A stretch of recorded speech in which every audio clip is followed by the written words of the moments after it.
So the answer to the question I asked Joe, which was not a trick, can this week get any worse for the Democrats, is a resounding, oh, yes, it can. And it just did.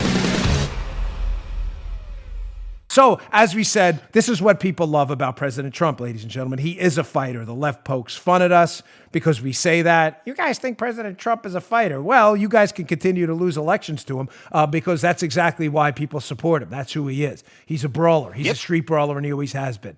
And it's interesting because Peggy Noonan had a piece up at the Wall Street Journal this morning. And listen, I like Peggy a lot. She's been around a long time. She was a speechwriter for Ronald Reagan, and she writes very, her pieces are very eloquent. They're well done.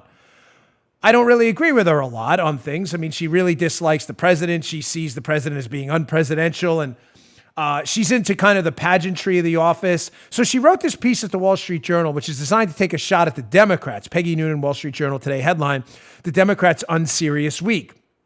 Now, it's designed to take shots at the Democrats for their absolute disaster and meltdown at the Iowa caucus. Ladies and gentlemen, as Joe and I were laughing about before the show, we're going to have a result in the presidential election before we have an actual result in the Iowa caucus, which is quite hilarious.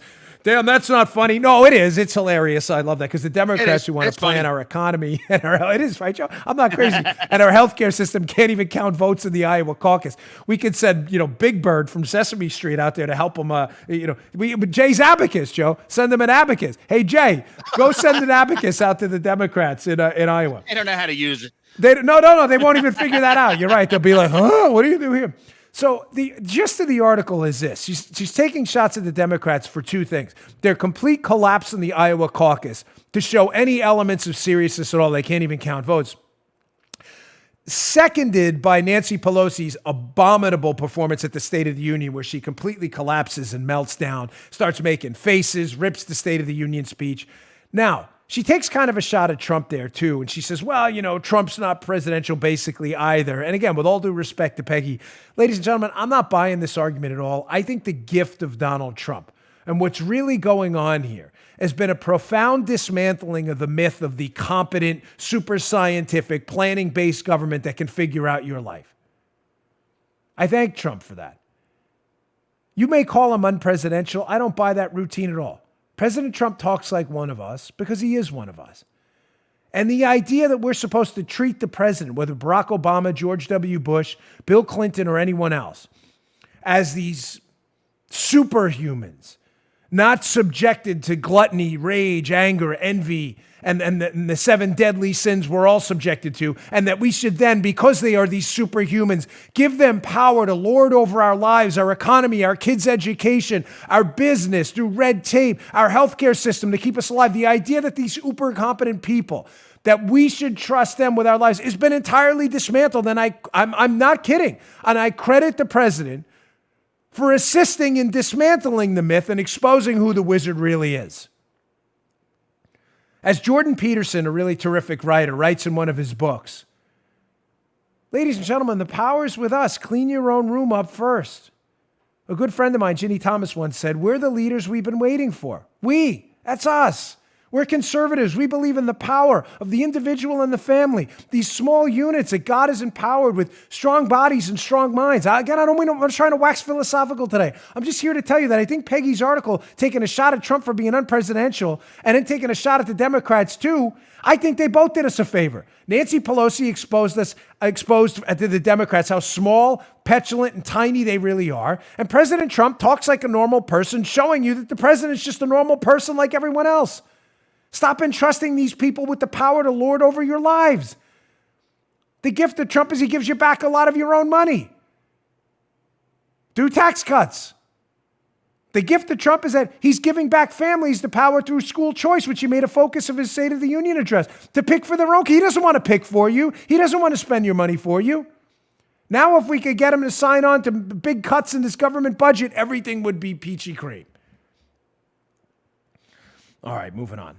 So I got a lot to get to today. You're not going to want to go anywhere. Peggy Noonan asks in the piece, though, which is important. Joe, a question I want to pose to you. Do you think this week could get any worse for the Democrats? The Iowa caucus meltdown's been a total joke. Nancy Pelosi humiliated herself in her party. And listen, I don't care what the radical left tells you. Nancy, Super Nancy, they're on Twitter. Hashtag Nancy's the best. We love Nancy. You know, this is great. She looked ridiculous. President Trump gave a tour de force speech and she sat there pouting like a child. She looked outrageously ridiculous. I don't care what anybody tells you.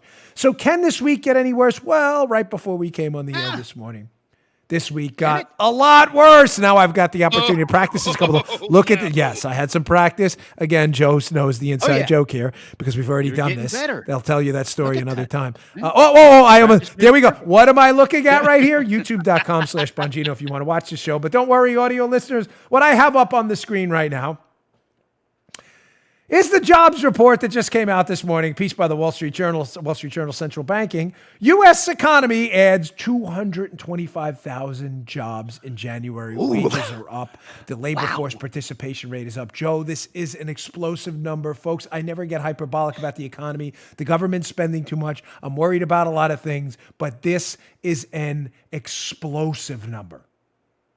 This is indications of a flourishing job market. The job market's so good, the unemployment rate went up. Whoa, Dan. The employment rate, what do you mean? Did you screw that up? No, it's not a screw up. The unemployment rate went up to 3.6% because so many people who were not looking for work, who weren't counted in the unemployment rate in the past because they're not looking, are now piling back into this explosive job market and are now being counted as job seekers. So many of them that they're even overpowering the massive number of people who got jobs in January. So this is a twofer. More people are getting jobs, 225,000 jobs in January.